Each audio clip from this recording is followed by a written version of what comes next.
కళ్యాణ ప్రారంభం చేసుకుని నమస్కారం చేసుకోండి. గోవిందా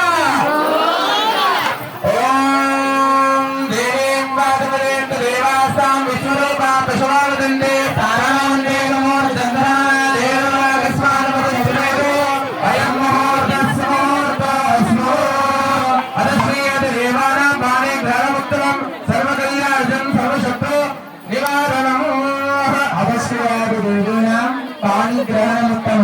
సర్వ కళ్యాణజనం సర్వ శత్రు నివారణం.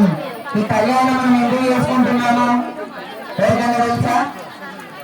ఇద్దరికి తెలియదు. అమ్మ అందరూ కూడా కొంచెం ముచ్చట్లాపండి. ప్రతి ఒక్కరి దగ్గరికి కంకణం వస్తుంది. రాకుండా మనం పోయేటప్పుడు ఇస్తాము.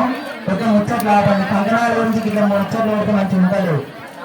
అగస్త్యవారి దేవీన పాణిగ్రహణ ఉత్తమం సర్వ కళ్యాణజనం సర్వ శత్రు నివారణం. ఈ కళ్యాణము కూడా ఎప్పుడెప్పుడు జరుగుతుంది అని 30 దేవతలందరూ కూడా ఇట్లా ఎదురు చూస్తారంట.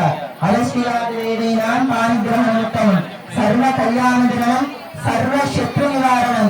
ఈ కళ్యాణం చూడడం వల్ల సర్వ శత్రు బాధలన్నీ కూడా పోతాయిట. పాణిగ్రహణోత్తమం సర్వ కళ్యాణజనం సర్వ శత్రు నివారణం ఆయుధ వృత్తికరం రుణం పుత్రశ్రీ కీర్తివర్ధనం. ఈ కళ్యాణం చూడడం వల్ల అలానే పుత్రులు కీర్తి పొందుతారట. అంటే ఉన్నత స్థానాలు కూడా ఉంటారట. కాబట్టి ఇద్దరు కూడా ముచ్చట్లు పెట్టకుండా శ్రద్ధగా కూడా ఈ కళ్యాణాన్ని